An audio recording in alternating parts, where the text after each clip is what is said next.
Hello friends, welcome to the channel. हम कर रहे हैं इंडियन पॉलिटी लक्ष्मीकांत की सीरीज़, जिसमें हम एमसीक्यूज़ कर रहे हैं चैप्टर वाइज। इस वीडियो से पहले हमने 350 एमसीक्यूज़ ऑलरेडी कर चुके हैं, जो कि आप इंडियन पॉलिटी लक्ष्मीकांत एमसीक्यूज़ के प्लेलिस्ट में जाकर देख सकते हो। आज हम कर रहे हैं चैप्टर सुप्रीम कोर्ट से एमसीक्यू। तो चलिए शुरू करते हैं आज से पहले एमसीक्यू से। So the first question for the day is, which of the following statement is correct regarding ad hoc judges? ये क्वेश्चन एडहॉक जजेस के बारे में है। इनमें पूछ रहा है कि कौन सी स्टेटमेंट सही है। First statement is, he is appointed when there is lack of quorum of permanent जजेस to hold any session of the supreme court. इनको तब अपॉइंट किया जाता है जब सुप्रीम कोर्ट के किसी सेशन को हेल्ड करने के लिए परमानेंट जजेस का कोरम नहीं होता। Second statement is, president can appoint ए जज of high court as an ad hoc जज of the supreme court. Second statement कहता है कि प्रेसिडेंट हाई कोर्ट के किसी भी जज को सुप्रीम कोर्ट में एड हॉक जज अपॉइंट कर सकता है। आपको बताना है कि इनमें से कौन सी स्टेटमेंट सही है। इनमें से statement only one is correct, because chief justice of India appoints the high court जज एज द एड हॉक जज of the supreme court for the temporary period. और ये भी ध्यान रखना है कि ये टेम्परेरी पीरियड तक है, जब तक कि वो कोरम वापस नहीं आ जाता तब तक ही एड हॉक जजेस की पोस्ट होती है। तो नेक्स्ट क्वेश्चन पर चलते हैं आज के। आप कोई भी डिस्क्रिप्शन किसी भी टाइम वीडियो को पॉज करके, या कोई भी क्वेश्चन किसी भी टाइम वीडियो को पॉज करके अच्छे से पढ़ सकते हैं और उसको कर सकते हैं। हम अगले क्वेश्चन पर चलते हैं। विच of the following statement is correct regarding retired जज ऑफ द सुप्रीम कोर्ट। ये क्वेश्चन रिटायर्ड जज ऑफ द सुप्रीम कोर्ट के बारे में है। First question is, Chief Justice of India can request a retired judge of Supreme Court to act as a judge of Supreme Court for a temporary period. Chief justice of India किसी भी retired जज को supreme court के एक जज of supreme court बनने के लिए टेम्परेरी पीरियड के लिए बोल सकते हैं, रिक्वेस्ट कर सकते हैं। Prior consent of president is required. ऐसी प्रोसेस के लिए प्रायर कंसेंट चाहिए होता है प्रेसिडेंट का। Third statement is, such a जज is entitled to such allowance as president may determine। As a जज रिटायरमेंट के बाद जो लगते हैं उनके लिए जो भी अलाउंस होता है वो प्रेसिडेंट डिटरमाइन करता है। आपको बताना है कि इनमें से कौन सी स्टेटमेंट सही है। Answer is D, all of the statements are correct. आप इसके डिस्क्रिप्शन को वीडियो पॉज करके पढ़ सकते हैं। हम चलते हैं नेक्स्ट क्वेश्चन पर। Which of the following statement is incorrect regarding seat of Supreme Court? आपको हमेशा क्वेश्चन में ध्यान रखना है कि स्टेटमेंट में इनकरेक्ट पूछा गया है या फिर करेक्ट पूछा गया है। तो इस क्वेश्चन के अंदर इनकरेक्ट पूछा गया है। And seat of the supreme court, seat of the supreme court means जहां पर सुप्रीम कोर्ट होता है, जैसे अभी दिल्ली में है। Constitution declares Delhi as seat of the supreme court, कि कॉन्स्टिट्यूशन में डिक्लेयर किया गया है कि Delhi seat of the supreme court है। President can appoint any place और places as seat of supreme court. President किसी और प्लेस को सुप्रीम कोर्ट की सीट बना सकता है। High court can give direction to the president to appoint any other place as seat of supreme court. यहाँ पे हाई कोर्ट डायरेक्शन दे सकता है प्रेसिडेंट को कोई और सीट बनाने के लिए सुप्रीम कोर्ट की। तो आपको बताना है कि इनमें से इनकरेक्ट स्टेटमेंट कौन सी है। हमें पता है कि पहली स्टेटमेंट सही है, तो इनकरेक्ट स्टेटमेंट हुई second and third. So answer is B, because chief justice of India appoint करता है सीट्स को, seat of the supreme court. And इसके लिए कोई भी कोर्ट प्रेसिडेंट को या फिर चीफ जस्टिस ऑफ इंडिया को डायरेक्शन नहीं दे सकती सुप्रीम कोर्ट की सीट्स के regarding. So the answer is B. Next question for the day is, which of the following statement is correct regarding procedure of the court? First statement is, president makes rule for regulating generally the practice and procedure of the court. Constitutional references made by the president under Article 143 are decided by a bench consisting of at least 5 judges. Judgement are delivered by the open court. आपको बताना है कि इनमें से कौन कौन सी statement सही है रिगार्डिंग प्रोसीजर ऑफ कोर्ट। तो इनमें से सारी स्टेटमेंट सही नहीं है। इनमें से सेकंड जो फर्स्ट जो स्टेटमेंट है वो गलत है, क्योंकि प्रेसिडेंट की जगह सुप्रीम कोर्ट है, वो ही डिसाइड करता है generally practice and procedure court के अंदर क्या होंगे, बट उसके लिए अप्रूवल चाहिए होता प्रेसिडेंट का, बट डिसाइड करता है और बनाता है सुप्रीम कोर्ट, ना कि president.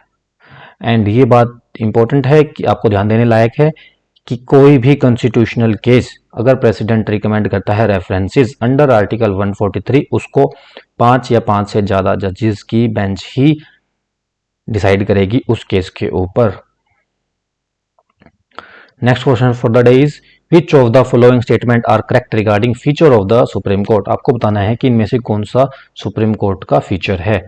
First is it is a federal court, second it is highest court of appeal, third it is guarantor of fundamental right of the citizen, fourth it is guardian of the constitution.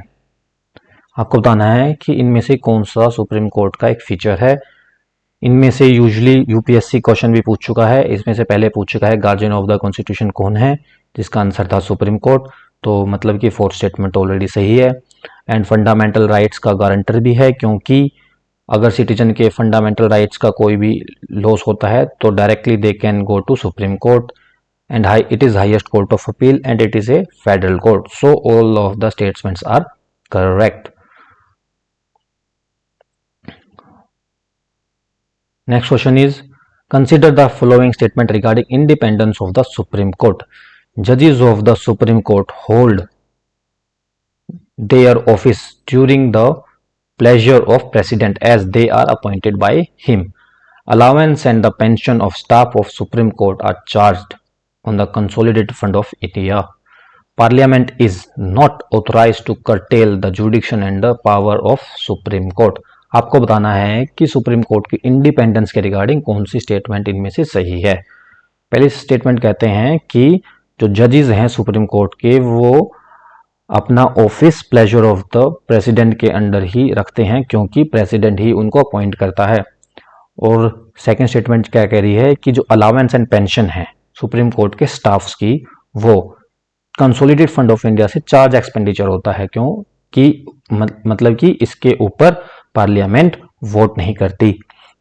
And third statement is parliament can not cartel, parliament के पास authority नहीं है कि वो supreme court के जुडिशन को कम करे। इनमें से बताना है कि आपको कौन सी स्टेटमेंट, कितनी स्टेटमेंट सही है। तो only 2 statements are correct, because even though जो जजेस हैं वो प्रेसिडेंट के द्वारा अपॉइंट होते हैं, but they do not hold office under the pleasure of president. And ये आपको बात ध्यान देने की है कि पार्लियामेंट सुप्रीम कोर्ट की पावर एंड जुडिक्शन को कम नहीं कर सकती, बल्कि उसको एक्सटेंड करने की पावर रखती है। पार्लियामेंट किसी भी केस में सुप्रीम कोर्ट की जुडिक्शन एंड पावर को कम नहीं कर सकती, बल्कि उसको बढ़ा सकती है। Next question is upon how many of the following dispute supreme court has exclusive original jurisdiction. आपको बताना है कि सुप्रीम कोर्ट के पास किन डिस्प्यूटों में एक्सक्लूसिव एंड ओरिजिनल जुरिडिक्शन है। एक्सक्लूसिव का मतलब होता है कि सुप्रीम कोर्ट के अलावा वो मैटर्स किसी और कोर्ट में डिस्कस नहीं किया जा सकता। एंड ओरिजिनल का मतलब हुआ कि उस डिस्प्यूट में कोई भी पर्सन या फिर अथॉरिटी डायरेक्टली सुप्रीम कोर्ट में जा सकती है without going to district court और the high court, they can directly go to the supreme court, that is the meaning of original jurisdiction. तो आपको बताना है कि 3 डिस्प्यूट्स जो हैं, first is any dispute between state and centre, second any dispute between state and any state और state on one side और and one और more state on the other side, third is any dispute between 2 और more states.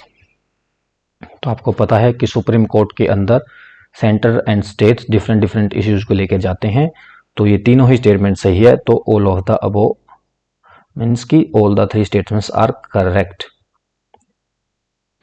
ऐसा आपको ध्यान रखना है कि एक्सक्लूसिव एंड ओरिजिनल का मतलब क्या होता है। एक्सक्लूसिव का मतलब होता है no other court can decide such dispute, and original means power to hear such dispute at the first instance, not by the way of appeal. आपको ये ओरिजिनल एंड एक्सक्लूसिव का मतलब पता होना चाहिए। Next question is there are two statements marked as assertion and reasons. You have to give your answer based on the question, based on the options. Assertion is the original jurisdiction of the Supreme Court with regard to the federal dispute is same as its original jurisdiction with regard to the dispute regarding the fundamental right. Reason is when the fundamental right of the citizen are violated, the aggrieved party have the option to move either to the High Court or the Supreme Court directly. तो आपको बताना है कि इनमें से जो assertion दिया गया है उसका नीचे जो रीजन दिया गया है वो असर्शन का सही रीजन है या नहीं है, या फिर दोनों में से कोई स्टेटमेंट गलत है. हमें पता है कि first statement is wrong, so answer is D, that assertion is false but reason is right. Reason is a statement which is right, which is true. So because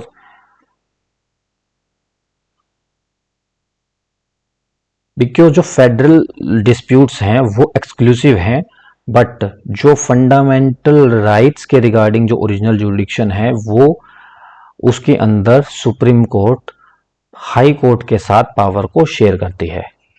ये मेन डिफरेंस है original jurisdiction of the supreme court with regard to the federal dispute and with regard to the fundamental rights.